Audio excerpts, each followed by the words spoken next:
কৃষ্ণ হরে কৃষ্ণ কৃষ্ণ কৃষ্ণ হরে হরে হরে রাম রাম বিষ্ণু পাদায় কৃষ্ণ প্রেষ্টায় ভূতলে শ্রীমতে ভক্তি সিদ্ধান্ত সরস্বতী নামিনে নম গৌর কিশোরায় সাক্ষাৎ বৈরাগ্য মূর্তয়ে বিপ্রলম্ব রসাম্বুধে পাদাম্বুজায়তে নমঃ নম ভক্তি বিনোদায় সচ্চিদানন্দ নামিনে গৌর শক্তি স্বরূপায় রূপানুগ বড়ায়তে শ্রী গৌরয়াবির্ভাব ভূমেস্তং নির্দেষ্টা সজ্জন প্রিয় বৈষ্ণব সার্বভৌম শ্রী জগন্নাথায়তে নমঃ বাঞ্ছা কল্পতরুভাশ্চ কৃপা সিন্ধু বয়বচ পতিতানাং পাবনেভ্যো বৈষ্ণবেভ্যো নমো নমঃ আনন্দ লীলাময় বিগ্রহায় হেমাব দিব্য ছবি সুন্দরায় তস্मै মহাপ্রেম রস প্রদায় চৈতন্য চন্দ্রায় নমো নমস্তে নিত্যানন্দ নমস্তুভ্যং প্রেমানন্দ প্রদায়িনে কলৌ কল্মষনাশায় জাহ্নবাপতয়ে নমঃ শ্রী অদ্বৈত নমস্তুভ্যং কলিজন কৃপানিধে গৌর প্রেম প্রদানায় শ্রী সীতাপতয়ে নমঃ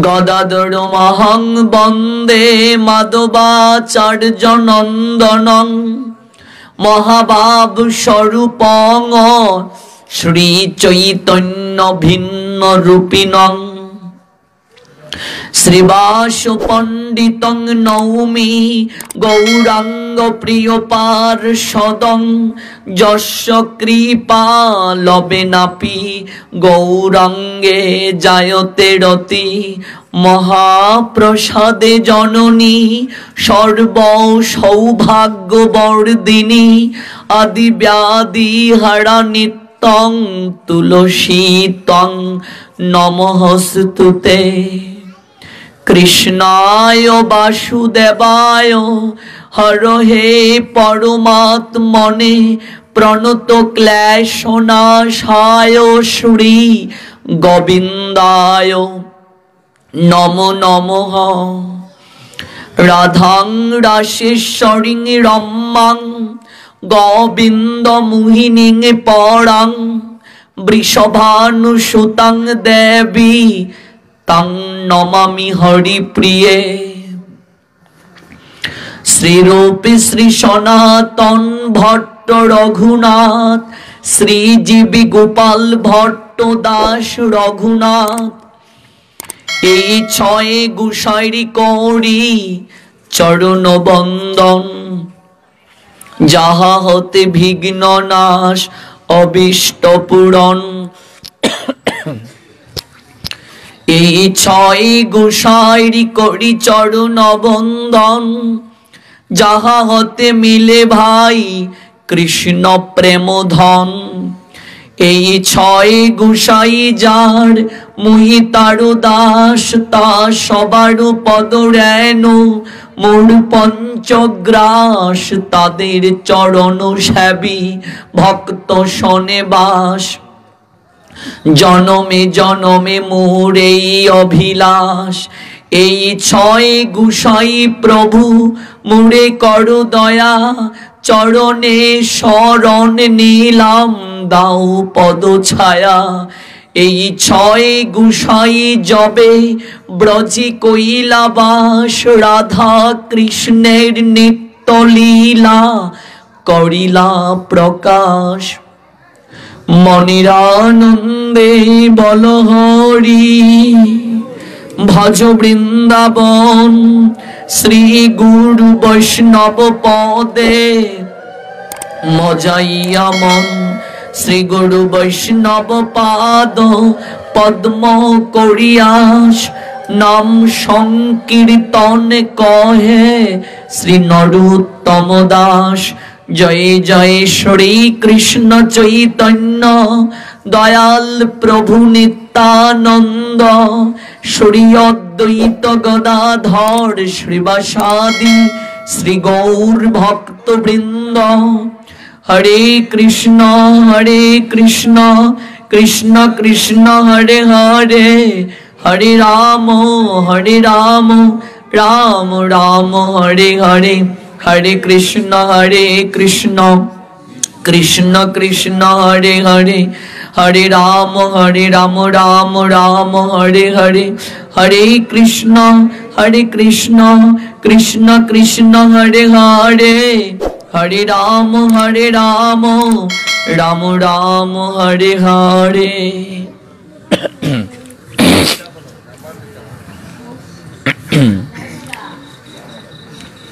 সমবেত অমৃত পিপাসু ভক্ত মণ্ডলী, পাপে তাপে ক্লিষ্ট ত্রিতাপ জ্বালায় জর্জরিত কলহের যুগ কলিযুগের জীব সকলকে নামে প্রেমে আপ্লুত করে অমৃতের সন্ধানে যাত্রা করার আকিঞ্চনে তিন বাঞ্ছাকে হৃদয়ে লালন করে,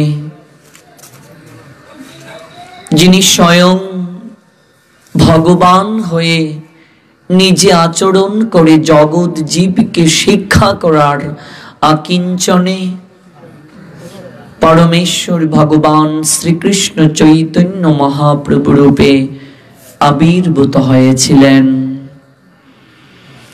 তারই ভবিষ্যৎবাণী পৃথিবীতে আছে যত নগরাদি গ্রাম, সর্বত্র প্রচারিত হইবে মোর নাম। সেই বাণীটির সার্থকতার ধারাবাহিকতায় এই হবিগঞ্জ জেলার বানিয়াচং উপজেলা স্থিত সুজাতপুর শ্রী শ্রী রাধা গোবিন্দ মন্দির প্রাঙ্গণে কলিযুগের যুগ ধর্ম শ্রী শ্রী তারক ব্রহ্ম হরিনাম যজ্ঞানুষ্ঠানের প্রারম্ভিকায় 3 দিন ব্যাপী সর্বসাক্ষী সর্ববিরাজমান সর্বক্ষমতার অধিকারী পরমেশ্বর ভগবান শ্রীকৃষ্ণের মুখনিঃসৃত বাণী শ্রীমদ্ ভগবত গীতার আলোকে অপ্রাকৃত কথা শ্রবণ মনন তথা স্মরণ করার মনোরথে যারা শ্রী শ্রী রাধা গোবিন্দ মন্দির প্রাঙ্গণে উপবেশিত হয়েছেন, আপনাদের প্রত্যেকের রাতুল রাঙ্গাচরণে আমি অবাজন বৈষ্ণব জ্ঞানে দণ্ডবোধ প্রণাম নিবেদন করছি। দণ্ডবোধ প্রণাম নিবেদন করছি শ্রী শ্রী রাধা গোবিন্দ মন্দিরের যিনি সেবা কার্যে নিয়োজিত আছেন, আমার পরম শ্রদ্ধাভাজন কাকা গুরুর চরণাশ্রিত পরম শ্রদ্ধাভাজন জ্যেষ্ঠ গুরু ব্রাথা ভক্তমাল গ্রন্থ আমাদেরকে বলছেন, প্রত্যেক তত্ত্বদ্রষ্টা গুরুদেবের চরণে আশ্রিত যারা থাকবেন প্রত্যেককেই গুরু ব্রাতা কিংবা ভগিনী জ্ঞান করা আবশ্যক। এটা হচ্ছে শাস্ত্রের সিদ্ধান্ত। এবং তারই সঙ্গে যারা এই অপ্রাকৃত সেবাতে ভক্তিপূর্ণভাবে আপ্লুত আছেন, আমি প্রত্যেক রাধা গোবিন্দের সেবক রূপে যারা আছেন এবং এই চমৎকার অনুষ্ঠানটির পশ্চাতে যারা কমিটিতে দায়িত্বে আছেন, আয়োজনকারী ভক্ত, তাদের প্রত্যেকের চরণ কৃতজ্ঞতার সঙ্গে বন্দনা করছি। আপনাদের এই সুজাতপুর অনেকবারই আসার সৌভাগ্য হয়েছে, চরণধুলি নেওয়ার সুযোগ হয়েছে। আমরা এবছর 3 দিন সময় পেলাম ভগবানের প্রাকৃত কথা শ্রবণ করার। যদিও আজ অনেকটা দেরি হয়ে গেছে বেশাসনে উপবেশন করতে, কারণ তার পূর্বে একজন ভক্তপ্রবর আন্তর্জাতিক কৃষ্ণ ভাবনামৃত সংঘ ইস্কন থেকে এসেছেন। আমি উনার রাতুল রাঙ্গা চরণে দণ্ডবোধ প্রণাম পূর্বক কৃতজ্ঞতা জ্ঞাপন করছি। উনি চমৎকার ভাবে অপ্রাকৃত কৃষ্ণ কথামৃতে আপনাদেরকে অবগাহিত করে গিয়েছেন। ভক্তবৃন্দ, জীব মাত্রই উদ্ধারের জন্য 3টি রাজমার্গকে প্রস্থানত্রয় নামে অভিহিত করা হয়। প্রথমটি হচ্ছে বৈদিক প্রস্থান, যেটিকে বলা হয় উপনিষদ। দ্বিতীয় প্রস্থানটি হচ্ছে দার্শনিক প্রস্থান, যেটিকে ব্রহ্মসূত্র বলা হয়। আর তৃতীয় প্রস্থানটি হচ্ছে স্মার্ত প্রস্থান, যেটিকে বলা হয় শ্রীমদ্ ভগবত গীতা। যে গীতার আলোকে আমরা অপ্রাকৃত কথা শ্রবণ করব, নির্ধারিত বিষয় শ্রীমদ্ ভগবত গীতা। যে গীতায় ভক্তির জন্য ভগবানের প্রাণ কাঁদছে, দরদ দিয়ে রোগ নিরাময় করেছেন ভগবান শ্রী গোবিন্দ। অপূর্ব মধুর কথা অর্জুন শুনেছেন মন প্রাণ দিয়ে, মুখে তার কোনো কথা নাই, কেবল 2-1টা জিজ্ঞাসা। এই 700 শ্লোকের সমন্বিত শ্রীমদ্ ভগবত গীতা, যেখানে অর্জুন কেবলমাত্র 85টি জিজ্ঞাসা করেছেন ভগবান শ্রীকৃষ্ণের নৈকট্যে। মুখে অর্জুনের তেমন কোনো কথা নেই, কেবল মাঝে মাঝে 2-1টা জিজ্ঞাসা। কারণ জিজ্ঞাসা যদি হৃদয়ে উদিত না হয়, কৌতূহল যদি হৃদয় মাঝে না জাগে, প্রশ্ন যদি হৃদয় মাঝে না জাগে, কখনো আত্মজ্ঞান লাভে যত্নবান হওয়া যায় না। তবে প্রশ্ন কিভাবে করতে হবে, জিজ্ঞাসা হৃদয় মাঝে জাগ্রত হলেও তা কিভাবে করতে হবে, তারও একটা পদ্ধতি ভগবান কৃষ্ণ জানিয়ে দিয়েছেন। তদ্বিদ্ধি প্রণিপাতেন পরিপ্রশ্নেন সেবয়া উপদাক্ষন্তিতে জ্ঞানম জ্ঞানীন তত্ত্বদর্শিনঃ। এই হচ্ছে জিজ্ঞাসার নিয়ম, প্রশ্নের বিধান। ভগবান কৃষ্ণ জগৎ জীবকে অর্জুনকে উপলক্ষ করে জানিয়ে দিলেন। তো কেবলমাত্র 2-1টা জিজ্ঞাসা আমরা দেখতে পাই অর্জুনের। বিষাদগ্রস্ত রোগী 18 অধ্যায় শেষে অনুভব করলেন তিনি সম্পূর্ণ সুস্থ। জীবনের বিশাল কর্মক্ষেত্রে আমরা সবাই পীড়িত, ভবরোগগ্রস্ত। আমাদের একটাই ঔষধ, এই শ্রীমদ্ ভগবত গীতার দিব্য বাড়িতে স্নাত হওয়া। যে গীতার জ্ঞান অনাদিকাল থেকেই ছিল, অনাদিকাল থেকেই ছিল। এরপরও আমরা মহাভারতের শান্তি পর্বে দেখতে পাই, সেখানেও একটি ইতিহাসকে উপস্থাপন করা হয়েছে। মহাভারতের শান্তি পর্বে 348তম অধ্যায় 51-52 নং শ্লোকে ত্রেতা যুগাদৌ চতত বিবশান মনোবেদদৌ মনুষ্য লোকবৃত্তার্তং সুতাইক্ষা কবে দদৌ একাকু নচকাতিত ব্যাপান লোকান অবস্থিত। এই তত্ত্বটাই আমরা 4র্থ অধ্যায় জ্ঞান বিজ্ঞান যুগের 1 নং শ্লোকেও দেখতে পাই। জ্ঞান যুগে 1 নং শ্লোকে বলা হয়েছে, 4র্থ অধ্যায় জ্ঞান যুগে 1 নং শ্লোকে ভগবান সেটা জগৎ জীবকে জানালেন। ইমম বিবস্বতি যুগম প্রুক্তবানহম অব্যয়ম বিবস্বান মনো বিপ্রাহ মনো ইচ্ছা কবে অব্রবীত। এই অপ্রাকৃত গীতার জ্ঞান আমরা কিভাবে পেলাম? রাজর্ষিদের মাধ্যমে প্রাপ্ত হয়ে আসা জ্ঞান গুরু পরম্পরা ক্রমে জগতের বুকে ছিল। দেখুন, এখানে একটা অত্যন্ত গুরুত্বপূর্ণ শব্দ পেলাম, গুরু পরম্পরা। এবং পরম্পরা প্রাপ্ত মিমম রাজর্ষয় বিদুহ সকালে ন ইহ মহতা যুগ নষ্ট Parantapa. But in course of time the succession was broken and therefore the science as it is appears to be lost. পরম্পরাক্রমে ছিল। অর্জুন এই পরম্পরাক্রমে অপ্রাকৃত তত্ত্ব সুধামৃত আস্বাদন করলেন। পরম্পরা ব্যতীত কিছুই সম্ভব নয়। সেই পরম্পরা দ্বারা রাজর্ষিগণ একে একে শুনে সব গীতার বচন। কালক্রমে পরম্পরা হয়েছে বিনষ্ট, পরম্পরা বিনা জানো সব অর্থভ্রষ্ট। পরম্পরা ব্যতীত কিছুই সম্ভব নয়। আপনি দীক্ষা গ্রহণ করতে গেলে প্রথমে আপনাকে যে বিষয়টির উপর গুরুত্ব প্রদান করতে হবে সেটি হচ্ছে আপনি যে গুরুদেবের চরণাশ্রিত হবেন সেই গুরুদেবের পরম্পরা আছে কিনা, পরম্পরা আছে কিনা, তিনি চতুর সম্প্রদায় ভুক্ত কিনা, চার সম্প্রদায়ের ভিতরে তিনি আছেন কিনা। এবার শুধু পরম্পরা থাকলেই হবে না, তিনি সেই পরম্পরা ধরে রাখছেন কিনা, অর্থাৎ আচরণ আছে কিনা। পরম্পরা আছে কিন্তু তিনি পরম্পরা ধরে রাখেননি। পূর্বতন আচার্য বৃন্দের যে আদর্শ, যে নিয়ম, যে কানুন, যে বিধান, তিনি যদি সেটাকে ভায়োলেট করেন, লঙ্ঘন করেন, তাহলেও সেই গুরুদেবের চরণাশ্রিত হওয়া যাবে না। পরম্পরাটা মুখ্য বিষয়।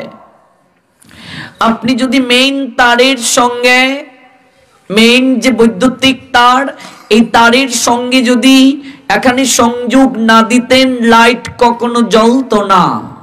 হ্যাঁ, মেইন বৈদ্যুতিক তারের সঙ্গে কানেকশন দেওয়ার কারণেই লাইট জ্বলছে। কাজে পরম্পরা থাকলেই হবে না, তিনি সেই পরম্পরার বিধানকে মেনে চলছেন কিনা এবং সেই পরম্পরার যে আচার, সেই আচার তিনি পালন করছেন কিনা। আজ সারা বিশ্বে যে কৃষ্ণ প্রেমের প্লাবন বইছে তার একমাত্র অবদান আমাদের জগৎগুরু প্রভুপাদ ভক্তি সিদ্ধান্ত সরস্বতী ঠাকুরের। আজকে সেই প্রভুপাদ যদি জগতে আবির্ভূত না হতেন, আজকে জগৎ জীবের এই ক্রান্তি লগ্নে ভক্তির বীজ কখনো অঙ্কুরিত হতো না, পল্লবিত হতো না, পুষ্পিত হতো না। তার ভজন শৈলীর প্রভাবে সমাজের সবচেয়ে বড় ঘরের সন্তানদেরকে, জমিদারের সন্তানদেরকে এক এক করে তিনি বের করে নিয়ে এসেছিলেন। আমার পরম গুরুদেব শ্রীল ভক্তি কুসুম শ্রবণ গোস্বামী মহারাজ ঢাকা বিক্রমপুর জমিদারের একমাত্র সন্তান ছিলেন। তৎকালীন সময়ে তিনি বিলেত ফেরত 4টা ডিগ্রিতে আসীন ছিলেন। একবার মাত্র প্রভুপাদের শ্রীমুখে, জগৎগুরু প্রভুপাদ ভক্তি সিদ্ধান্ত সরস্বতী ঠাকুরের শ্রীমুখে অপ্রাকৃত কৃষ্ণ কথা শ্রবণ করে সমস্ত কিছুকে পরিত্যাগ করে তিনি চলে এসেছিলেন। সবকিছুকে পরিত্যাগ করে চলে এসেছিলেন।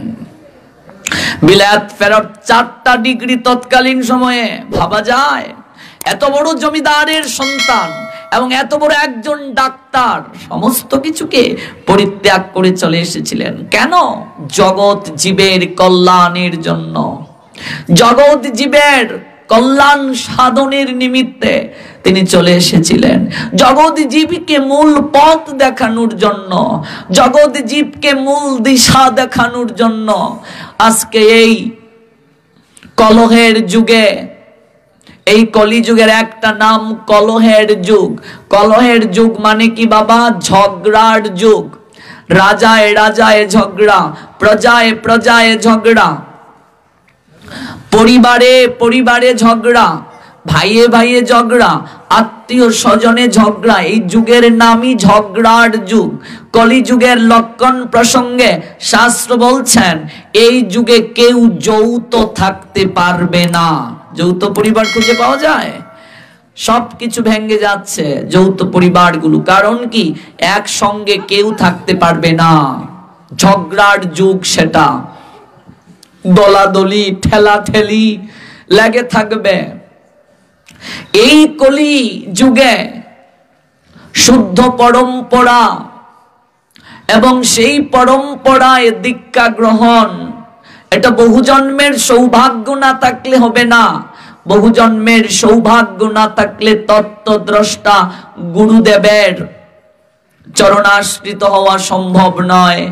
ব্রহ্মাণ্ড ভ্রমিতে কোনো ভাগ্যবান জীব গুরু কৃষ্ণ প্রসাদে পায় ভক্তি লতা বীজ। ব্রহ্মাণ্ড ভ্রমণ করতে করতে কেবল গুটি কয়েক ভাগ্যবান জীবের পক্ষেই সম্ভব গুরু কৃষ্ণ প্রসাদে পায় ভক্তি লতা বীজ। কৃষ্ণ কৃপায় গুরু মিলে বাবা, গুরু কৃপায় কৃষ্ণ মিলে, একটা আরেকটার সঙ্গে পরিপূরক। আপনি যথার্থ তত্ত্বদ্রষ্টা গুরুদেব চিনবেন কি করে?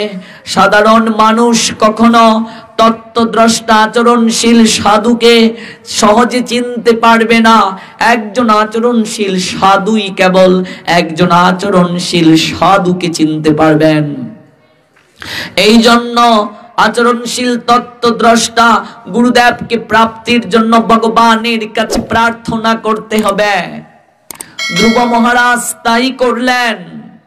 ভগবান কৃষ্ণের আরাধনা কিচ্ছুটি তিনি জানতেন না, কেবলমাত্র মায়ের কাছ থেকে শ্রবণ করে চলে গেলেন। ভেবে দেখো কি শ্রবণ করে চলে গেলেন। কারণ বিমাতা তাকে বললেন, পিতার কুলে যদি উঠতে চাও তাহলে পরবর্তী জন্মে আমার করবে আসো, তা না হলে পিতার কুলে উঠার সৌভাগ্য তোমার হবে না।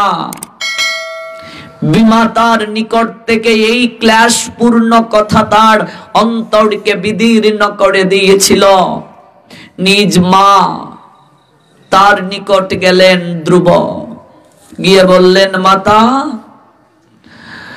আমি পিতার কুলে উঠতে গেলাম, কিন্তু আমার ছোট মা আমাকে যেভাবে ক্লেশপূর্ণ বাক্য দ্বারা দণ্ড প্রদান করলেন, মাতা এই যে দুঃখ, এই দুঃখে আমি আসীন হয়ে গেছি, আমি কি পিতার কুল লাভ করতে পারবো না? নিজের দুর্ভাগ্যের কথা চিন্তা করে ধ্রুবর মাও কাঁদলেন। সে অনেক লীলা ধ্রুবচরিত কথা, নিজের দুর্ভাগ্যের কথা চিন্তা করে কাঁদলেন। তিনি স্বামী সুহাগিনী হতে পারলেন না, স্বামীর ভালোবাসা থেকে বঞ্চিত হলেন, নিজের দুর্ভাগ্যের কথা চিন্তা করে কাঁদলেন। তোমার একমাত্র দুঃখ দূর করতে পারেন পদ্ম পলাশ লোচন শ্রীহরি, তিনি কেবল দুঃখ দূর করতে পারেন। মানুষের জীবনে যদি বাবা বিষাদ না আসে, সে কখনো ভগবানের প্রসাদ লাভ করতে পারে না। দুঃখ যদি মানুষের জীবনে না আসে, সে কখনো সুখ লাভের প্রত্যাশা করতে পারে না। জগতের নাট্যমঞ্চে ভগবান কি দিয়ে সাজালেন দেখুন। সুখ দিলেন, সঙ্গে দুঃখ দিলেন, আলো দিলেন, সঙ্গে অন্ধকারও দিলেন, সুর দিলেন, সঙ্গে অসুরও দিলেন ভগবান, ভক্ত দিলেন, সঙ্গে ভক্তের বিরুদ্ধ আচরণ শক্তি অভক্তও দিলেন। কেন এগুলো করলেন ভগবান? কারণ বিপরীত শক্তি যদি না থাকে, জগতে বিপরীত শক্তি যদি না থাকে, তাহলে কখনো সর্বোৎকৃষ্ট জিনিসটাকে উপলব্ধি করা যায় না। আজকে দুঃখ যদি না থাকতো, তাহলে মানুষ সুখ লাভের কখনো চেষ্টা করত না। অন্ধকার যদি জগতে না থাকতো বাবা, আলো লাভের জন্য কেউ চেষ্টা করত না। সুখ দুঃখ একই মুদ্রার এপিঠ অপিঠ, আলো অন্ধকার একই মুদ্রার এপিঠ অপিঠ। সুখ বলে দুঃখ তুমি পরম মঙ্গল, তোমারই দহনে আমি হয়েছি উজ্জ্বল। সুখ দুঃখকে বলছে ভাই, তুমি যদি জগতের বুকে না থাকতে আমাকে লাভের জন্য কেউ চেষ্টা করতো না। আলো অন্ধকারকে বলছে তুমি যদি জগতের বুকে না থাকতে তাহলে আমাকে প্রাপ্তির জন্য কেউ চেষ্টা করতো না। লোডশেডিং হয়ে গেলে আমরা কত অপেক্ষা করি, কখন কারেন্ট আবার আসবে, এই অপেক্ষাটা কেউ করতো না। আলোর মূল্যায়ন থাকতো না। আজকে জগতে অসুর প্রকৃতির লোক না থাকলে সাধুর মূল্যায়ন থাকতো না, ভালো মানুষের মূল্যায়ন থাকতো না যদি খারাপ মানুষ না থাকতো। ভগবান সবকিছু দিয়ে ভবের নাট্যমঞ্চ সাজালেন বাবা। ভালো দিলেন, মন্দ দিলেন, সুখ দিলেন, দুঃখ দিলেন, সৎ দিলেন, অসৎ দিলেন, দিন দিলেন, রাত্রি দিলেন, আর বিবেক দিলেন মনুষ্য জীবদেরকে। তোমার মাঝে বিবেক দিয়ে দিলাম, মনুষ্যত্ববোধ দিয়ে দিলাম, তুমি কি করবে, কোনটা ভালো কোনটা মন্দ এটা গ্রহণ করার যোগ্যতা তোমার মাঝে দিয়ে দিয়েছি, তুমি কোনটা গ্রহণ করবে। ভগবান কারো প্রতি দায়ে চাপিয়ে দেন নাই, স্বাতন্ত্র বোধ দিয়ে দিলেন ভগবান। জগৎ জীবকে স্বাতন্ত্র বোধ দিলেন, কারণ এই জগৎ সংসারটা ভগবান সৃষ্টি করলেন মূলত খেলার জন্য বাবা। সংস্কৃতে যাকে বলে লীলা, বাংলায় তাকে বলে খেলা।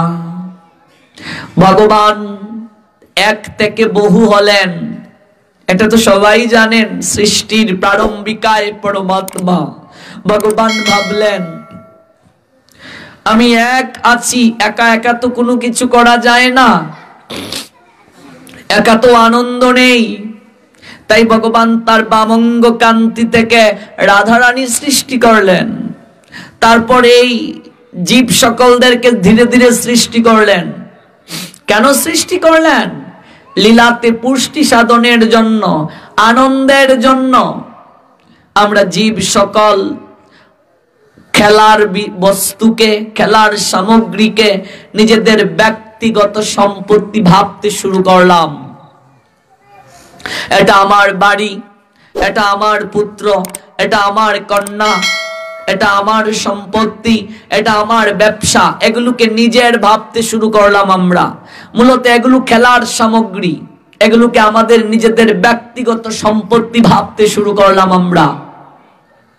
কেবলমাত্র রাধারানী খেলার সামগ্রীকে ব্যক্তিগত সম্পত্তি ভাবেন নাই, খেলার সামগ্রীকে খেলার ক্ষেত্রেই ব্যবহার করেছিলেন বলে রাধারানীর সঙ্গেই কেবল ভগবানের লীলা হয়েছিল। আর আমরা সংসারী জীব সকল খেলার সামগ্রীকে নিজেদের ব্যক্তিগত সম্পত্তি ভাবার কারণে আমরা জন্ম মৃত্যুময় এই সংসারে বারবার পতিত হয়ে আমরা ঘূর্ণায়মান গতিতে চলছি। জলজা নবলক্ষানি স্থাবরা লক্ষ বিংশতি কৃময়া রুদ্র শঙ্কা পক্ষী নাম 10 লক্ষ নাম 30 লক্ষ খানি পশব জন্ম চাতুর্লক্ষানি মানবা। আমরা খেলার সামগ্রীকে নিজেদের ব্যক্তিগত সম্পত্তি বাবার কারণে জন্ম মৃত্যুর চক্রাকারে আমরা বারবার আবর্তিত হতে শুরু করেছি। এটাই হচ্ছে আমাদের সবচেয়ে বড় দুর্ভাগ্য। এই জন্য মানুষের জীবনে যতদিন না বিষাদ না আসবে, মানুষের জীবনে যতদিন না হৃদয়ে মাঝে অনুভূতি না আসবে, ততদিন পর্যন্ত সে ভগবানের প্রসাদ লাভ করতে পারবে না, প্রসাদ লাভ হবে না। প্রসাদ মানে কি? কৃপা। প্রসাদ মানে কৃপা, ভগবানের কৃপা আসবে না। আজকে ধ্রুবের জীবনে বিষাদ আসার কারণেই সে হরি সাধনে মগ্ন হওয়ায় নিজেকে আসীন করল, হরি সাধনে ব্যাপৃত হলো। তোমার এই দুঃখ কেবলমাত্র একজনই দূর করতে পারেন পুত্র, কারণ সুরুচি সুনীতি দুই মাতার, বিমাতার এই কদর্যপূর্ণ বাক্যবাণে জর্জরিত হয়ে সে যখন নিজ গর্ভধারিণী মায়ের কাছে আসলো, সেই মাও নিজের দুর্ভাগ্যের কথা চিন্তা করে কাঁদলেন, সন্তানের দুঃখে আসীন হলেন। কিন্তু পুত্র, আমি কি করব? তোমার দুঃখ কেবলমাত্র একজনই দূর করতে পারেন, আর তিনি হলেন পদ্ম পলাশ লোচন শ্রীহরি। কোথায় থাকেন পদ্ম পলাশ লোচন শ্রীহরি? ছোট্ট ধ্রুব, মা তাকে প্রবোধ দেওয়ার জন্য বললেন, তিনি তো বনে থাকেন বাবা। শ্রীহরি কি বনে থাকেন? না, আছো অনল অনিলে চির নবনীলে বুদড় সলিল গহনে, আছো বিতপিলতায় জলদের গায়ে শশী তারকায় তপনে। ভগবান অনলে আছেন, অনিলে আছেন, নবনীলে বুদড় সলিল গহনে, বিতপিলতায় জলদের গায়ে শশী তারকায় তপনে, সব জায়গাতে ভগবান আছেন। বনের কথা বললেন এই জন্যই ধ্রুব যেন ভয় পায়, কারণ বন জঙ্গলাকাকীর্ণ, হিংস্র ব্যাঘ্র সিংহ আরো ক্ষতি সাধিত করে এমন পশু, এমন প্রাণীর বসবাস সেখানে। এই জন্য একমাত্র পুত্র যেহেতু ধ্রুব, তার মা বললেন বনে থাকেন পদ্ম পলাশ লোচন হরি। চোখে তার ঘুম নাই ধ্রুবের, হৃদয়ে মাঝে একটাই অভিলাষ, পদ্ম পলাশ লোচন শ্রীহরির দর্শন আমাকে করতে হবে, তার কৃপা আমাকে লাভ করতে হবে। পদ্ম পলাশ লোচন শ্রীহরি, মায়ের মুখ থেকে এই শব্দটা যখন সে শ্রবণ করলো, যতবার মুখ দিয়ে সে উচ্চারণ করলো, ততবার তার হৃদয়ে পূর্ণতা পাচ্ছে না। হৃদয়ে মাঝে বারবার আকাঙ্ক্ষা জাগছে আরো করার সেই নাম, কারণ তার নামই এমন, সেবা কেমন রে। ভগবানের নামের মাঝে, ভগবানের কথার মাঝে ভগবান তার সর্বশক্তি অর্পণ করে দিয়েছেন বাবা। নাম নাম অকারি বহুদা নিজ সর্বশক্তি, তত্রর পিতা নিয়মিত স্মরণেন কালো। ভগবান তার সমস্ত শক্তি তার নামের মাঝে অর্পণ করে দিয়েছেন। চৈতন্য মহাপ্রভু বললেন, নাম নাম অকারি বহুদা নিজ সর্বশক্তি। এই জগতে ভগবান তার যত শক্তি রয়েছে, সমস্ত শক্তি অর্পণ করে দিয়েছেন তার নামের মাঝে। তার নামের মাঝে তার সমস্ত শক্তি আছে। তত্রর পিতা নিয়মিত স্মরণেন কালো। তোমার কর্তব্য হচ্ছে এই নামকে নিয়মিত শ্রবণ করা। তাই ধ্রুব যখন পদ্ম পলাশ লোচন শ্রীহরির নামকে নিল, হৃদয়ে তার অপূর্ণতা রয়ে গেল। বারবার সেই নামকে উচ্চারণ করার জন্য হৃদয়ে উচ্ছ্বাস জাগছে, আকাঙ্ক্ষা জাগছে। বারবার হরি হরি হরি বলে উচ্চারণ যখন করছে ধ্রুব, ধ্রুবর মা দেখছেন এই কি আমার একমাত্র পুত্র, যেভাবে সে হরি নাম উচ্চারণ করছে, হরিকে স্মরণ করছে, আমার পুত্র যদি আমাকে ছেড়ে চলে যায়,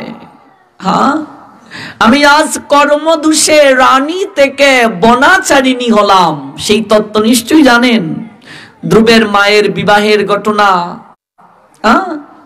রাজার স্ত্রী হয়েও আজকে তিনি বনাচারী, বনবাসিনী। নিজের কর্ম ফলে আজকে আমি বনাচারিণী। একটা মাত্র পুত্রকে আঁকড়ে ধরে আমি আমার সমস্ত দুঃখকে ভুলার চেষ্টা করছি। আজকে সেই পুত্র যদি আমাকে ছেড়ে চলে যায়, তাহলে আমি কাকে নিয়ে বাঁচব? আমি কাকে নিয়ে আমার জীবনকে কাটাবো? কে কে আমার দুঃখ দেখবে?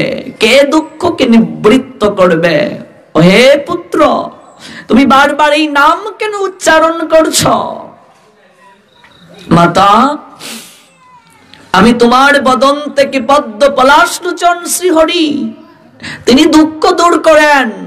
বিমাতার সেই ক্লেশ বাক্য বাক্যবাণে জর্জরিত হয়ে আমি যখন উপলব্ধি করলাম এই পদ্ম পলাশলোচন শ্রী হরি কেবল দুঃখকে দূর করতে পারেন, আমার ইচ্ছেকে পূরণ করতে পারেন, ঠিক তখন থেকে আমি যতবার এই নামকে উচ্চারণ করছি ততবার আমার হৃদয়ে মাঝে এক অন্যরকম আকাঙ্ক্ষা জাগ্রত হয়ে গিয়েছে।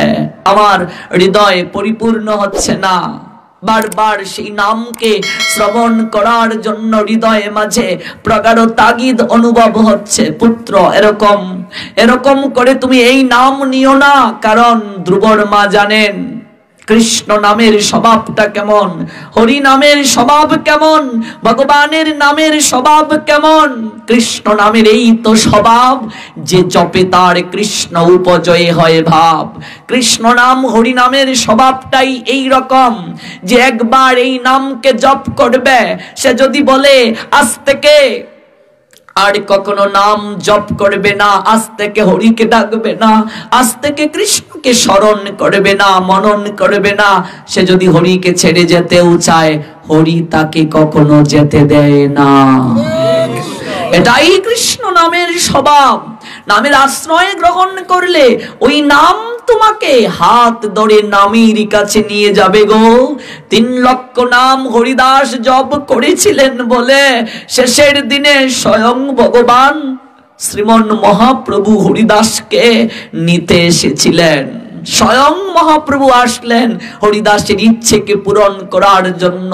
কজনের ভাগ্য হয়ে গো এই জগৎ সংসারের পারের কান্ডারি যিনি, তার কুলে মাথা রেখে শান্তিতে শায়িত হওয়ার।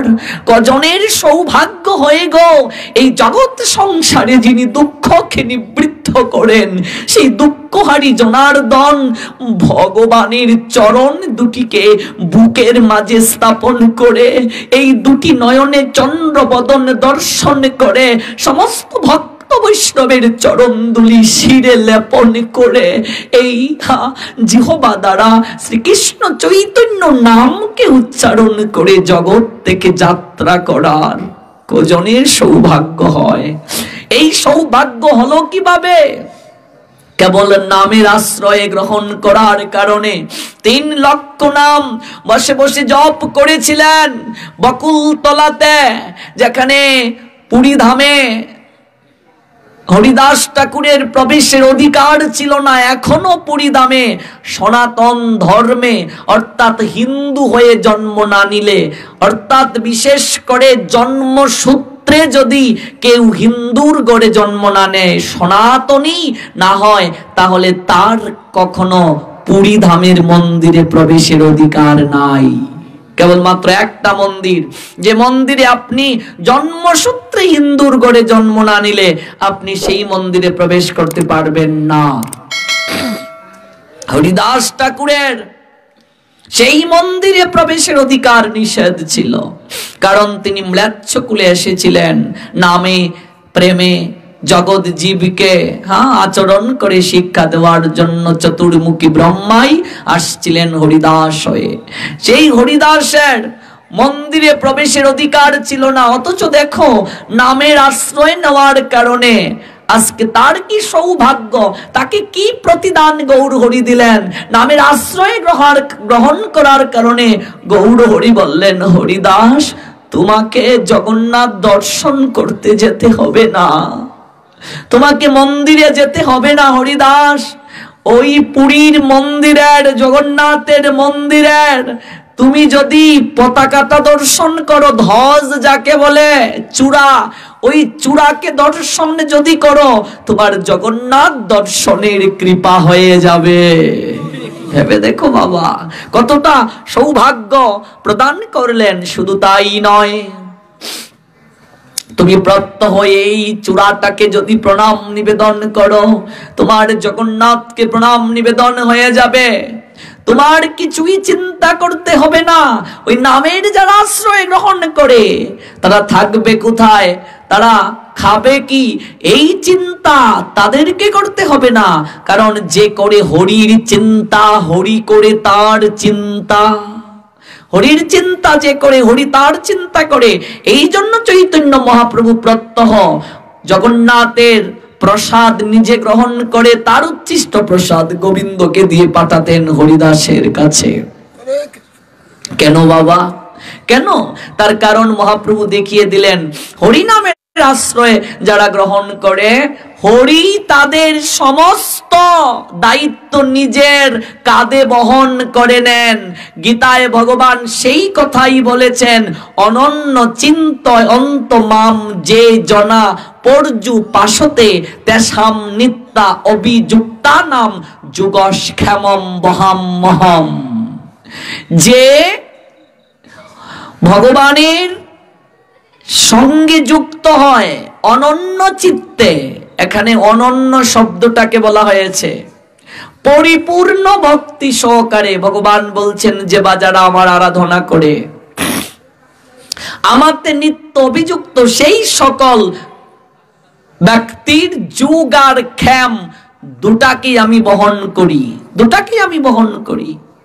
হরিদাসকে দিয়ে দেখালেন, 22 বাজারের বেত্রাঘাত মহাপ্রভু নিজের পিঠের মাঝে বহন করলেন। সেটা তো সবাই জানেন আপনারা। যখন বিষ্ণুকুট্টায় মহাপ্রকাশ লীলা দেখালেন শ্রীবাসাঙ্গীনাথে, তখন এই 22 বাজারের বেত্রাঘাত মহাপ্রভু নিজে বহন করলেন, সেটাও দেখিয়েছিলেন। মহাপ্রভু অনেক জায়গায় এই লীলা দেখিয়েছেন বিভিন্ন ভক্তদেরকে দিয়ে। আজকে ধ্রুব হরিনামের আশ্রয় নিয়েছে, হরিকে স্মরণ করছে, তাই তার মায়ের কিন্তু একটা ভয়, পুত্র যদি আমাকে ছেড়ে চলে যায়।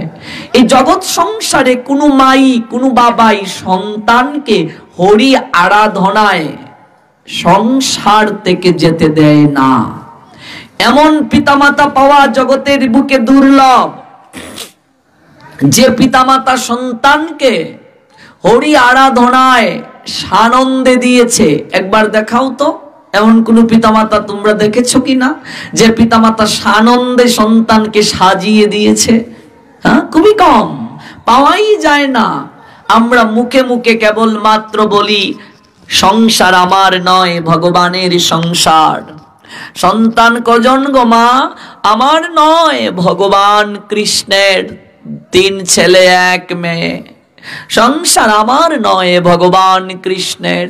যদি বলি মা তোমার যদি সংসার কিংবা সন্তান না হয়, যদি ভগবান কৃষ্ণের সন্তান হয়, তাহলে তোমার তো 3টা ছেলে, একটা ছেলে দিয়ে দাও ভগবানের নাম প্রচারের জন্য, মন্দিরে দিয়ে দাও, ভগবানের সেবা করার জন্য দিয়ে দাও।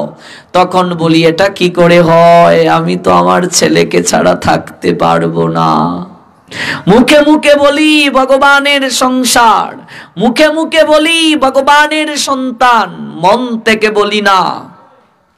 মন থেকে যদি ভাবতে পারতাম ভগবানের সংসার, মন থেকে যদি ভাবতে পারতাম ভগবানের সন্তান, তাহলে তো কৃষ্ণের সংসারই করতাম, তাহলে তো কৃষ্ণের আইনকে মেনেই সন্তান উৎপাদন করতাম, তাহলে তো কৃষ্ণের আইনকে মেনেই সন্তানকে কৃষ্ণ সেবায় আমি উৎসাহিত করতাম। জগৎ সংসারে মায়ার দ্বারা প্লুত হয়ে, মায়া মরিচিকার পশ্চাতে ছুটাছুটি করে, অনিত্য ভালোবাসাকে আঁকড়ে ধরে নিত্য শাশ্বত ভালোবাসা যার নিকট থেকে আসে, সে অনাদি আদি শ্রী গোবিন্দকে আমরা ভুলে গিয়েছি। আজ 14ই ফেব্রুয়ারি বিশ্ব ভালোবাসা দিবস। প্রকৃত ভালোবাসা কি সেটা আমরা জানি না। আজকের দিনে এই ভ্যালেন্টাইন্স ডেতে আপনি একটু অনলাইনকে ঘেটে দেখেন, এই 14ই ফেব্রুয়ারি কিংবা ভ্যালেন্টাইন্স ডেতে একটা গোলাপের দাম 500-র উপরেও হয়। একটা গোলাপের দাম। ভ্যালেন্টাইন্স ডে তার তাৎপর্য কি জিজ্ঞেস করে দেখো, অক্সফোর্ড ডিকশনারি খুঁজে দেখো, ভ্যালেন্টাইন্স শব্দের অর্থ ভালোবাসা না।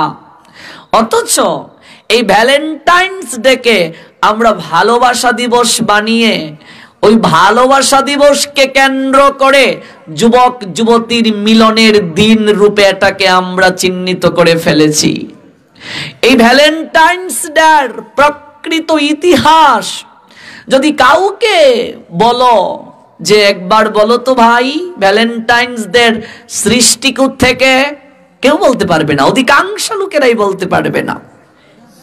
অথচ ভ্যালেন্টাইন্স ডের নামে আজকের দিনে কত যুবতী যে তার চরিত্রকে ভ্রষ্ট করেছে, আর কত যুবক যে তার চরিত্রকে ভ্রষ্ট করেছে, তার কোনো হিসাব নিকাশ নেই। আজকে আমরা পাশ্চাত্যদেরকে অনুসরণ করে আমরা আমাদের নিজেদের সংস্কৃতি থেকে সরে গিয়ে দেখবে ডের অভাব নাই, চকলেট ডে, তারপর প্রপোজ ডে, তারপর হাগ ডে, কিস ডে, আরো যে ভবিষ্যতে কত ডে হবে অনাদিরাদি শ্রী গোবিন্দই জানেন, আর গভীরে গেলাম না। এই সকল ডেও হতে পারে। ভালোবাসা প্রকাশের আবার কোনো ডে, এটার কি আবশ্যকতা আছে? ভালোবাসা কি এটাই তো আমরা বুঝি না। প্রকৃত ভালোবাসা কি ধ্রুব মহারাজ দেখিয়ে দিলেন ধ্রুবের চরিত্রে। প্রকৃত ভালোবাসা কি?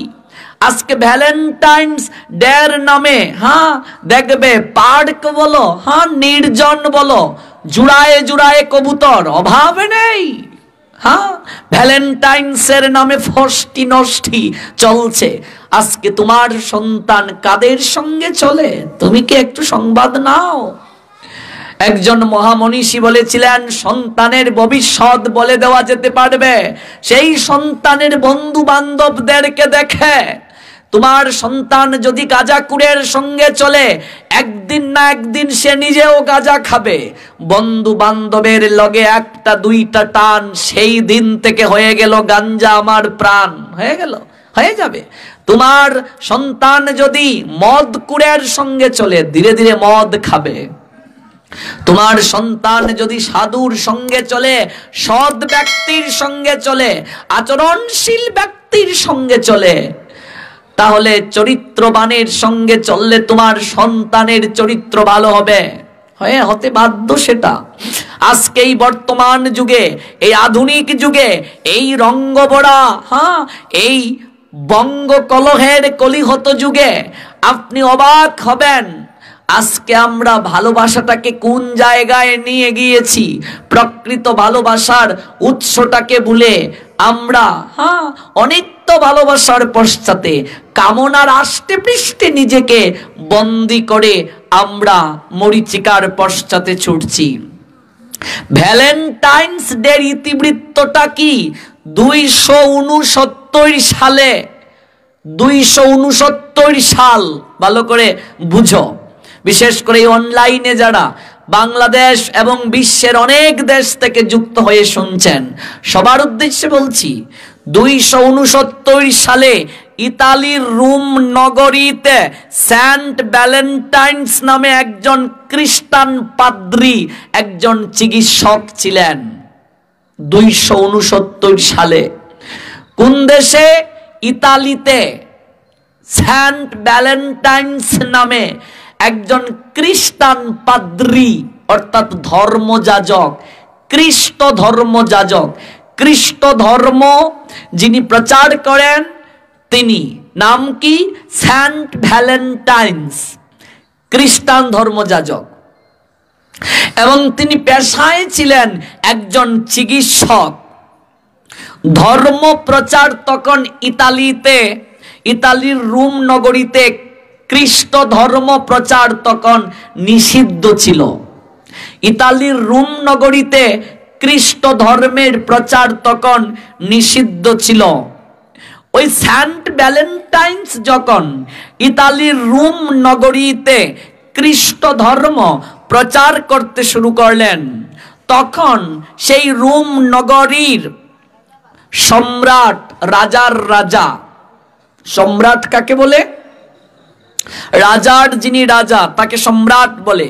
তৎকালীন রোম সম্রাট, যার নাম হচ্ছে দ্বিতীয় ক্লাডিয়াস, এই ইতালির রোম নগরীর সম্রাট দ্বিতীয় ক্লাডিয়াস সেই সেন্ট ভ্যালেন্টাইন্সকে খ্রিস্ট ধর্ম প্রচারের কারণে বন্দী করেন।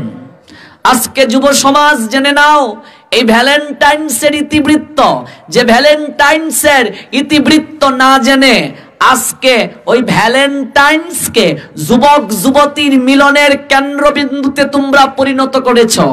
যে ভ্যালেন্টাইন্সের নামে অনেক মেয়েরা তাদের সতীত্বকে নষ্ট করছে, অনেক পুরুষেরা তাদের পৌরুষত্বকে এমনকি চরিত্রকে নষ্ট করছে।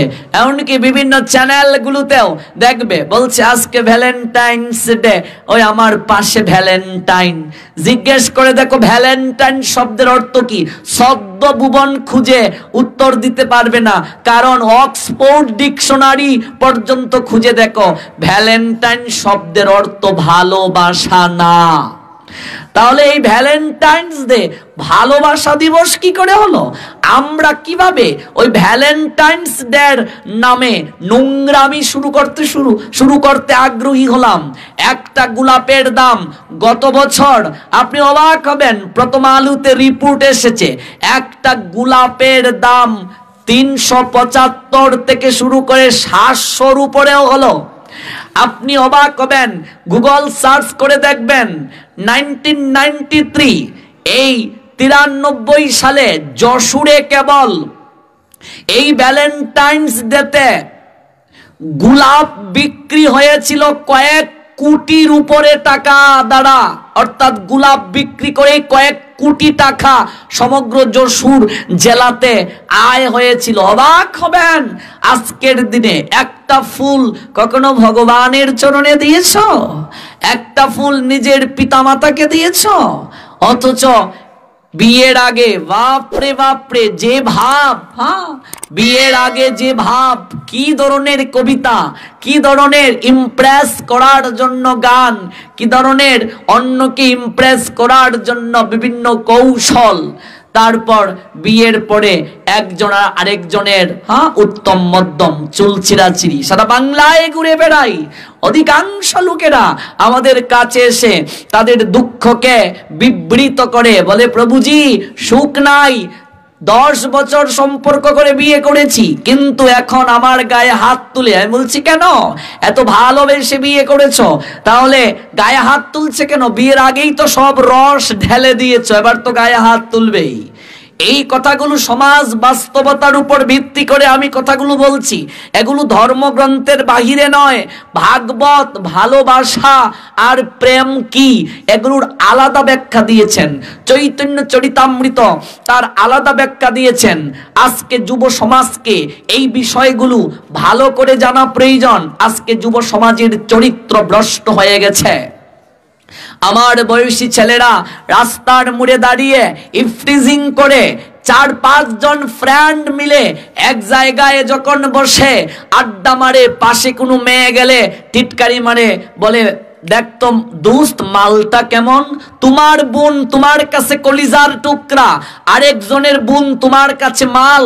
এই রকম চিন্তাধারা মন থেকে পরিবর্তন করে নাও। নারীকে যতদিন যাবত সম্মান দিতে পারবে না, ততদিন যাবত ধর্ম হৃদয়ে মাঝে জাগ্রত হবে না। আজকে মহাভারতের যুদ্ধের পশ্চাতে নারীর সম্ভ্রমকে প্রতিষ্ঠা করা অন্যতম একটা কারণ ছিল। দুঃশাসন দুর্যোধন দ্রৌপদীর কাপড়কে টানছিল, যে ভ্রাতৃবধূ মাতৃ সমতুল্লা তার কাপড়কে টেনেছিল দুঃশাসন।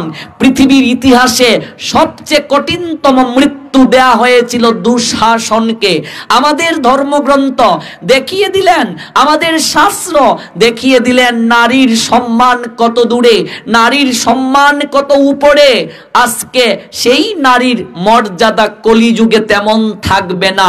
কলিযুগের লক্ষণ প্রসঙ্গে শাস্ত্র বললেন নারীর মর্যাদা কলিযুগে একেবারে হ্রাস পাবে। বারবার এই কথাগুলো যুব সমাজকে জানা প্রয়োজন। এগুলো শাস্ত্রের বাহিরের কথা নয়। শাস্ত্রটাকে হৃদয়ঙ্গম করতে গেলে, ধার্মিক হতে গেলে, ভক্ত হতে গেলে প্রথমে আমাকে মানুষ হতে হবে। আমরা মানুষ না হয়েই ভক্ত হয়ে যাই, মানুষ না হয়ে ভক্ত হয়ে যাই বলেই আমাদের নৈতিকতার এতটা স্খলন হচ্ছে। আজকে ভ্যালেন্টাইন্সের নামে যুব সমাজের মাঝে যে অপকর্ম হচ্ছে তার ইতিহাস ভালো করে জেনে নাও। ওই তৎকালীন ইতালির রোম সম্রাট দ্বিতীয় ক্লাডিয়াস এই সেন্ট ভ্যালেন্টাইন্সকে খ্রিস্ট ধর্ম প্রচারের কারণে বন্দী করেছিল। কারণ ইতালির রোমে তৎকালীন সময়ে অর্থাৎ 269 সালে খ্রিস্ট ধর্ম প্রচার নিষিদ্ধ ছিল। বন্দী যখন করা হলো সেন্ট ভ্যালেন্টাইন্সকে, তখন সেই সেন্ট ভ্যালেন্টাইন্স জনৈক একজন কারারক্ষীর বিশেষ অনুগ্রহ পেয়েছিলেন। ওই কারাগারকে যে রক্ষণাবেক্ষণ করে ওই কারাগারের একজন রক্ষক তার বিশেষ অনুগ্রহ পেয়েছিলেন। ওই কারাগারে তাকে একটু বিশেষ সুবিধা দেওয়া হতো, দেখাশোনা করা হতো সেন্ট ভ্যালেন্টাইন্সকে বিশেষভাবে। তার পশ্চাতে একটা কারণ ছিল, কারণ হচ্ছে ওই কারা রক্ষকের একটা দৃষ্টিহীন মেয়ে ছিল, অন্ধ, চোখে দেখতো না, দৃষ্টিহীন মেয়ে। ওই দৃষ্টিহীন মেয়েটা কার? ওই কারা রক্ষকের দৃষ্টিহীন মেয়ে। ওই দৃষ্টিহীন মেয়েটাকে সেন্ট ভ্যালেন্টাইন্স চিকিৎসার মাধ্যমে সুস্থ করে তুলেছিলেন। তিনি একজন খ্রিস্টান ধর্ম প্রচারক এবং তিনি একজন সুচিকিৎসক। সারা রোম রাজ্যে প্রচার হয়ে গেল সেন্ট ভ্যালেন্টাইন্স, যাকে ইতালির রোম সম্রাট দ্বিতীয় ক্লাডিয়াস খ্রিস্ট ধর্ম প্রচারের জন্য কারাগারে বন্দী করে রেখেছেন, সেই সেন্ট ভ্যালেন্টাইন্স একজন কারারক্ষকের অন্ধ মেয়েকে চিকিৎসার মাধ্যমে সুস্থ করে তুললেন, অর্থাৎ তার চোখে আলো ফিরিয়ে দিলেন। সঙ্গে সঙ্গে সেন্ট ভ্যালেন্টাইন্সকে দেখার জন্য ইতালির বিভিন্ন জায়গা থেকে হাজার হাজার লক্ষ লক্ষ লোক ভিড় করতে শুরু করলো। ওই সম্রাট দ্বিতীয় ক্লাডিয়াস সে জনপ্রিয়তায় ঈর্ষান্বিত হয়ে গেল, যে ঈর্ষান্বিত হয়েছিল হরিদাসের জনপ্রিয়তা দেখে।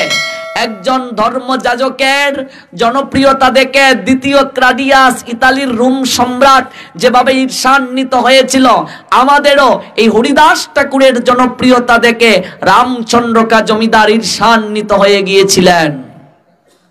কারণ সাধুর ক্ষমতা অনেক বেশি। কৃষ্ণ যেমন সর্বাকর্ষক, কৃষ্ণ ভক্তও সর্বাকর্ষক।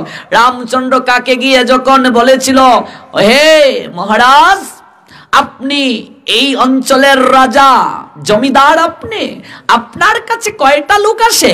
এক ল্যাংটিদারি বাবাজি বসে বসে হরিনাম করছে, হাজার হাজার লক্ষ লক্ষ মানুষ তার চরণে গিয়ে মাথা ঠেকছে।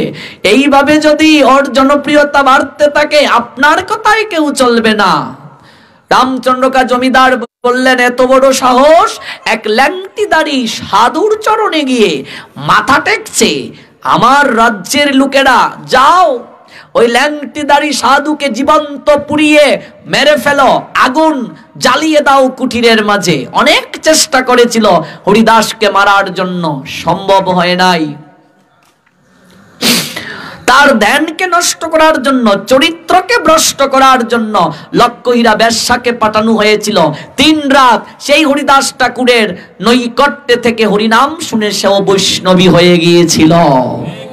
এটাই সাধুর ক্ষমতা।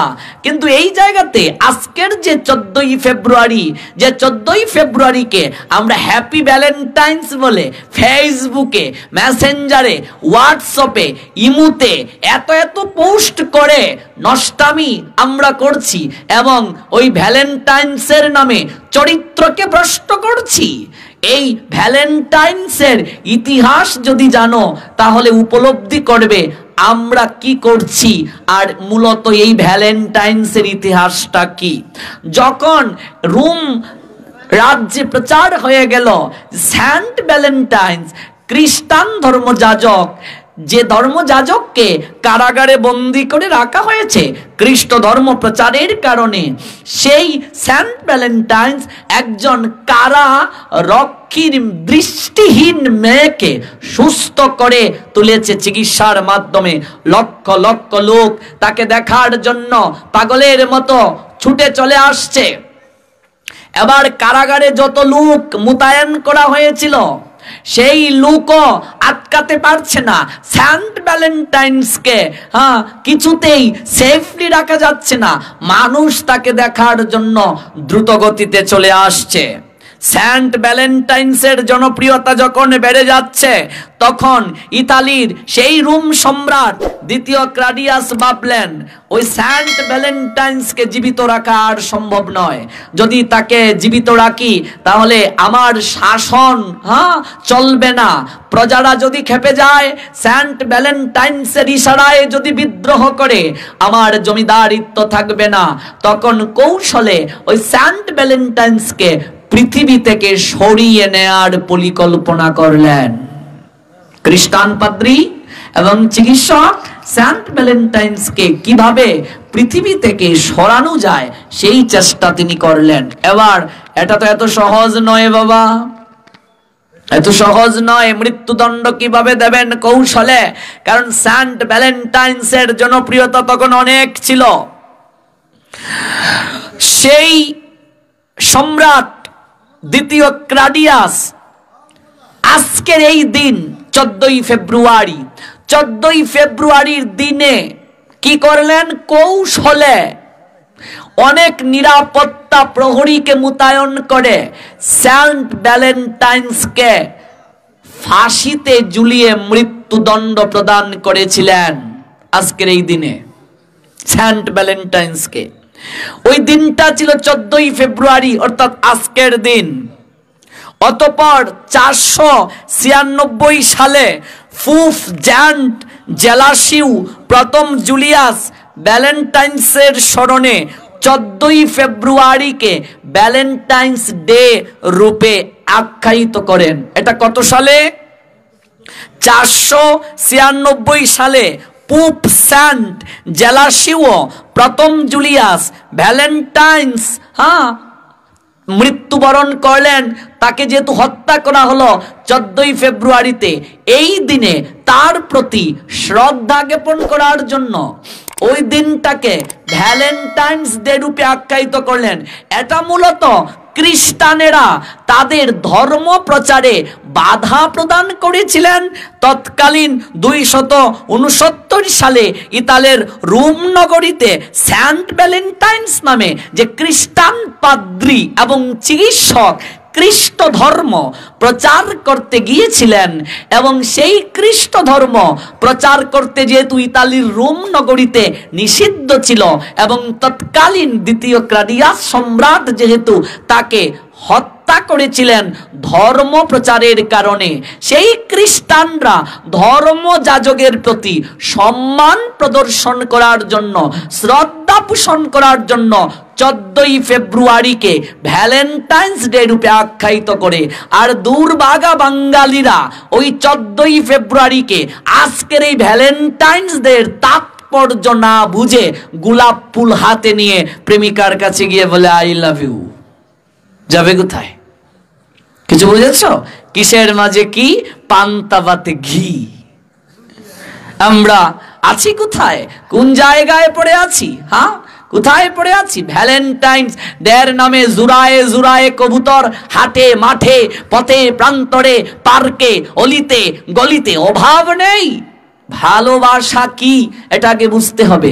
ভালোবাসা প্রকাশের আবার দিবস লাগে নাকি? আমি আমার মাকে ভালোবাসি, আমি আমার বাবাকে ভালোবাসি, আমি আমার গুরুদেবকে ভালোবাসি, আমি সমাজের সবাইকে ভালোবাসি। এই ভালোবাসা প্রকাশের কি কোনো দিবসের প্রয়োজন আছে? কোনো দিনের প্রয়োজন আছে ভালোবাসা প্রকাশের জন্য? একটা দিনে ভালোবাসা প্রকাশ করলাম, তারপর গায়ে হাত তুললাম, এই ভালোবাসা প্রকৃত ভালোবাসা নয়। আজকে জড় জগতে আমরা যেটাকে ভালোবাসা বলে ভ্রম করছি, এই ভালোবাসা অনিত্য ভালোবাসা। এই ভালোবাসা কেবল give and take, give and take, আদান প্রদান। ভালোবাসাটা কি, প্রেমটা কি, তার উত্তর শাস্ত্র দিয়েছেন। শাস্ত্র আমাদেরকে বলছেন আত্মেন্দ্রিয় প্রীতি বাঞ্ছা। আত্মেন্দ্রিয়, ভালো করে বুঝুন, চৈতন্য চরিতামৃত বললেন আত্মেন্দ্রিয় প্রীতি বাঞ্ছা তারে বলে কাম, কৃষ্ণেন্দ্রিয় প্রীতি বাঞ্ছা ধরে প্রেম নাম। ভালোবাসা আর প্রেম এই দুটা শব্দের অর্থ এক নয়। ভালোবাসাকে প্রেম বলা একজন পতিতা নারীকে সতীর আসনে বসিয়ে দেওয়া, কারণ ভালোবাসার মাঝে কামনার গন্ধ থাকে, প্রেমের মাঝে কামনার গন্ধ থাকে না। প্রেম নির্মল। প্রত্যেকের হৃদয়ে প্রেম আছে গো, কিন্তু এই প্রেমটা কামনা দ্বারা মিশ্রিত। স্রষ্টার প্রতি প্রেম নিবেদন করার মানসিকতা প্রত্যেকের মাঝে আছে, কিন্তু সেটা কামনা মিশ্রিত। জল যদি দূষিত হয়ে যায়, এই জল কখনো পান করা যায় না। তখন আমরা কি করি? ওই দূষিত জলটাকে বিশুদ্ধ করার জন্য আমরা ফিল্টারকরণ করি, কিংবা ফুটিয়ে পান করি, কিংবা হ্যালোজেন ট্যাবলেট দেই, কিংবা ফিটকিরি দেই, তারপর আমরা সেটা পান করি, এটাকে শুদ্ধ করে। তেমনি ভাবে প্রত্যেকটা জীবের হৃদয়ে প্রেম আছে। ওই প্রেমটা কি? কামনা বাসনা দ্বারা আবৃত, ওই প্রেমটা কামনা বাসনায় মিশ্রিত। তাই ভালোবাসার সমুদ্রকে মন্থন করলে যে শুদ্ধ, যে নির্মল, যে নিষ্কাম এক অনুভূতি, এক আবেগ উদ্ভাসিত হয়, তারই নাম হচ্ছে প্রেম।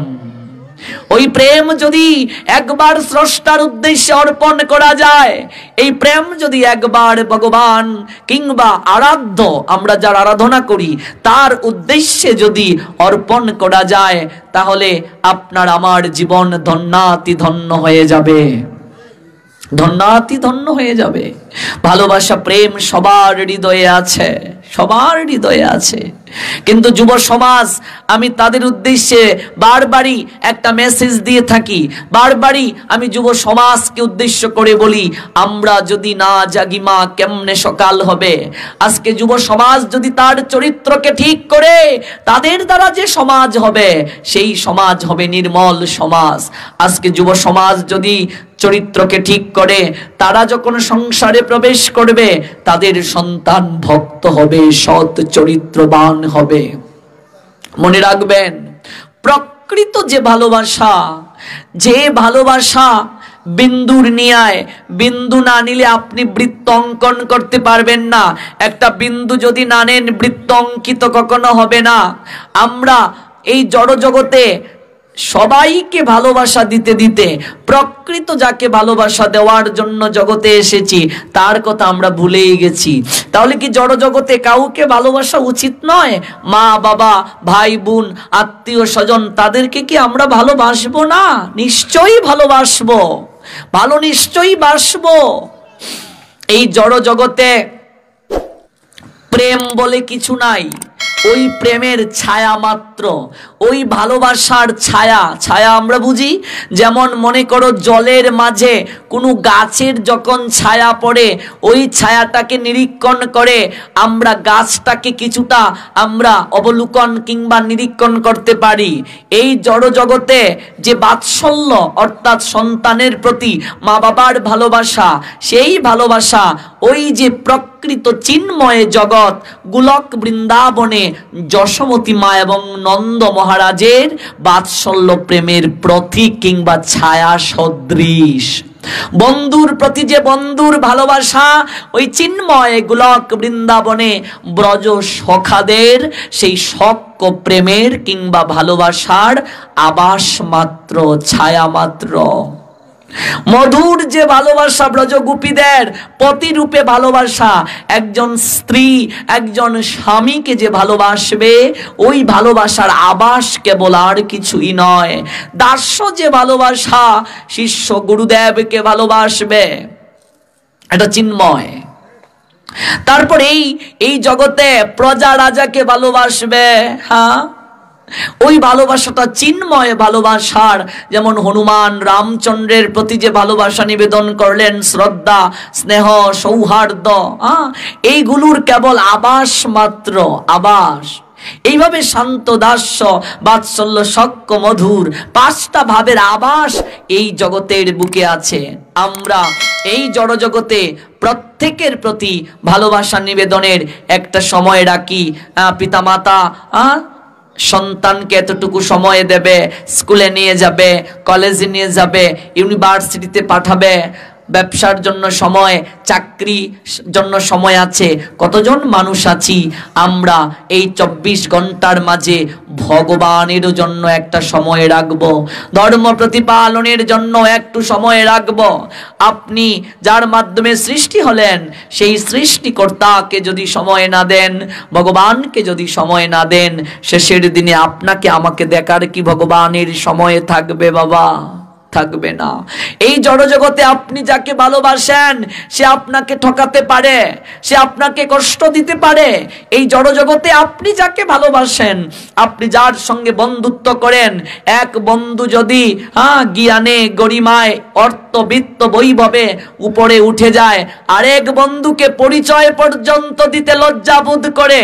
কিন্তু প্রকৃত চিন্ময় বন্ধুত্ব কি দেখো, সুদামা বিপ্রের লীলা দিয়ে দ্বারকার রাজা হয়ে গেলেন ভগবান।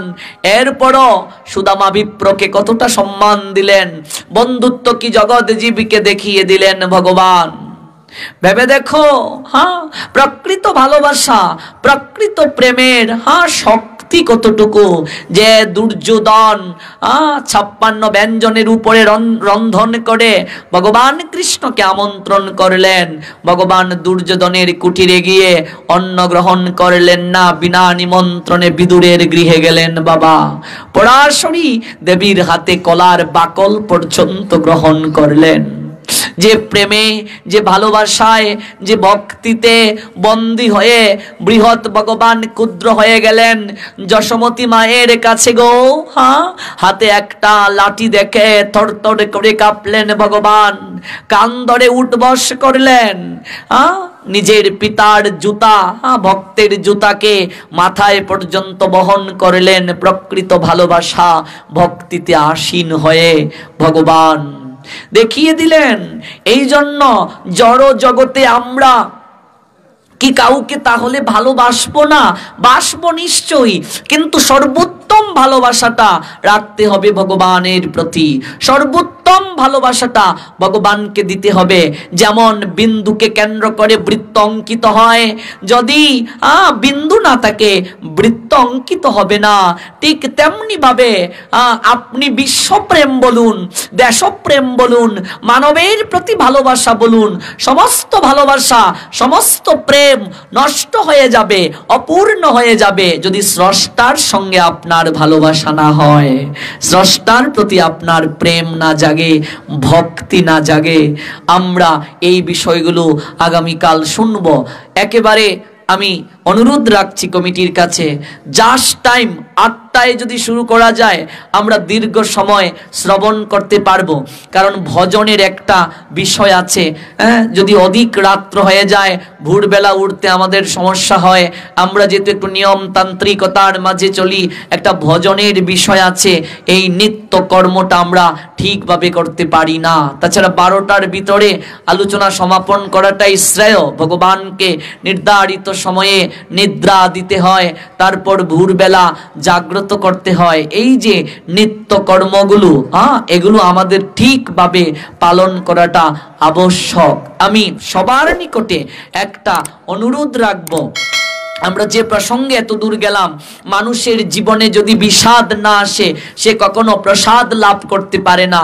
ধ্রুব মহারাজের জীবনে বিষাদ আসলো, ওই বিষাদটাই প্রসাদে পরিণত হলো। আমরা শুনবো আজ যে জায়গায় বিশ্রাম টানছি, আগামীকাল সেই জায়গা থেকে সেই পর্যন্ত আপনাদের সবার মঙ্গল হোক, আপনাদের সবার কল্যাণ হোক।